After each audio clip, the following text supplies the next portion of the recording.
Hi everyone, আসসালামু আলাইকুম। আমি তাইবা হাসান। আশা করি তোমরা সকলেই ভালো আছো। অ্যাজ আ এক্স ক্রসিয়ান আজকে আমি হলিক্রস কলেজ সম্পর্কে কিছু প্রশ্নের উত্তর দিব, যেগুলো তোমরা অনেক বারবারই জানতে চেয়েছো। তো কোশ্চেনগুলো হলো হিজাব পরা যাবে কিনা, কত টাকা লাগে, প্রাইভেট পড়তে হয় কিনা, হলিক্রস কলেজের এনভায়রনমেন্ট কেমন। তো আজকে আমি চেষ্টা করব হলিক্রস কলেজ সম্পর্কে সকল তথ্য তোমাদের জানিয়ে দেওয়ার, অর্থাৎ যে প্রশ্নগুলো ছিল প্রশ্নগুলোর অ্যান্সার জানিয়ে দেওয়ার। প্রথমেই আসি, হলিক্রস কলেজে পড়তে কত টাকা লাগে। হলিক্রস কলেজে পড়তে মোটামুটি তোমার ভালো অ্যামাউন্টই খরচ হবে। তো এক্স্যাক্ট অ্যামাউন্টটা সেভাবে বলা যায় না। তো হলিক্রস কলেজে তুমি যদি মধ্যবিত্ত হয়ে থাকো বা নিম্ন মধ্যবিত্ত হয়ে থাকো, তুমি ইজিলি পড়তে পারবে। বাট তুমি যদি একেবারে নিম্নবিত্ত পরিবার থেকে এসে থাকো, সেটা তোমার জন্য একটু ডিফিকাল্ট হতে পারে। তবে হলিক্রস কলেজে ভর্তির পরে মেধাবীদের জন্য উপবৃত্তির ব্যবস্থা রয়েছে। সেক্ষেত্রে তোমার সেখানে বেতনের টাকা একটু কমে যেতে পারে। তো সেটা তুমি দেখতে পারো। তুমি জানো তোমার আসলে অর্থনৈতিক কন্ডিশনটা কি, তো সেই ক্ষেত্রে তুমি আসলে বিবেচনা করেই আসবা।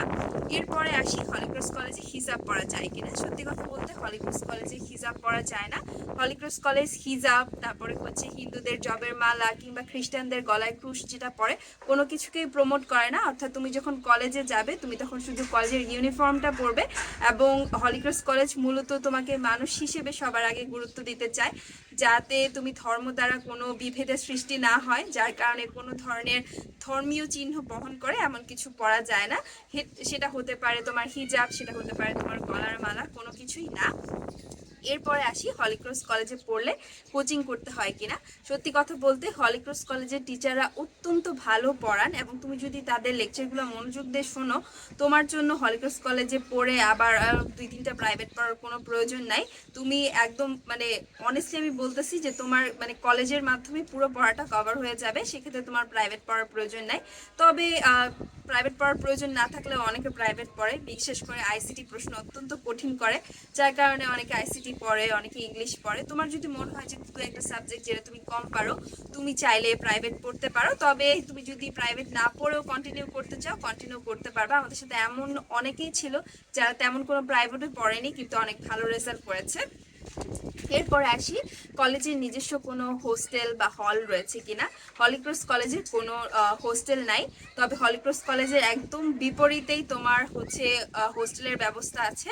তো সেক্ষেত্রে এগুলো হলিক্রস কলেজের হোস্টেল না, এগুলো বেসরকারি হোস্টেল। তো সেই হোস্টেলে মেয়েরা সাধারণত থাকে, তো সেখানে থাকতে পারো। হলিক্রস কলেজের হোস্টেলে থাকতে হলিক্রস কলেজের বাইরে অ্যাকচুয়ালি হোস্টেলগুলো যেগুলো আছে সেগুলোর এক একটার অ্যামাউন্ট এক এক রকম। তো সর্বনিম্ন তোমার হোস্টেল ভাড়া 10,000 থেকেই শুরু, যতটুকু আমি জানি। আমি হোস্টেলে থাকি নাই, তো যার কারণে আমি এক্স্যাক্ট অ্যামাউন্টটা বলতে পারবো না। বাট আমার অনেক ফ্রেন্ডই হোস্টেলে ছিল, তারা সর্বনিম্ন একটা রুম মানে তোমাকে রুমে থাকার জন্য তোমাকে 10,000 টাকা ব্যয় করতে হতে পারে। এরপর কলেজের বেতন তো আছে, সেটা তো আলাদা। হলিক্রস কলেজে নিজস্ব কোনো হল হোস্টেল কিছুই নাই। তোমাকে চাইলে তুমি বাইরে থাকতে পারো। অনেকে বাসা নিয়ে থাকে, অনেকে পাশে যে হোস্টেল রয়েছে সেখানে থাকে, অনেকে আত্মীয়র বাসায় থাকে, যে যার মতো আসলে ব্যবস্থা করে নেয়। এরপরে আসি, হলিক্রস কলেজে পরিবেশটা কেমন। হলিক্রস কলেজের পরিবেশ অত্যন্ত সেফ এবং বাংলাদেশের one of the best college, এবং এটার এনভায়রনমেন্টও একদমই বেস্ট। হলিক্রস কলেজে থাকাকালীন তুমি চাইলে বিভিন্ন ডিবেট কম্পিটিশনে অংশগ্রহণ করতে পারো, অভিনয় করতে পারো, নাচ গান স্পোর্টস থেকে শুরু করে বিভিন্ন olympiad, science olympiad, English language olympiad সব কিছু রয়েছে তোমার জন্য। এরপরে আসি, হলিক্রস কলেজের অ্যাডমিশন টেস্টে কোটা রয়েছে কিনা। অর্থাৎ তুমি যদি ক্ষুদ্র নিগোষ্ঠী হয়ে থাকো সেক্ষেত্রে কিন্তু তোমার কোটা রয়েছে। একই সাথে যারা হলিক্রস স্কুলে পড়েছে তারা অগ্রাধিকার পাবে, এরপরে সাধারণ শিক্ষার্থীরা। তো এটা ছিল হলিক্রস কলেজ নিয়ে কিছু প্রশ্ন, এবং যেগুলোর অ্যান্সার দেওয়ার আমি চেষ্টা করেছি। তোমাদের যদি হলিক্রস সম্পর্কে আরও অনেক প্রশ্ন থেকে থাকে তোমরা কিন্তু কমেন্টে জানাতে পারো, আমি সকল কিছুর অ্যান্সার দেওয়ার চেষ্টা করব। আর আশা করি আজকের ভিডিওটা তোমাদের ভালো লেগেছে। প্লিজ সাবস্ক্রাইব মাই চ্যানেল, যেটা আমাকে অনেক বেশি ইন্সপায়ার করবে নতুন ভিডিও বানাতে।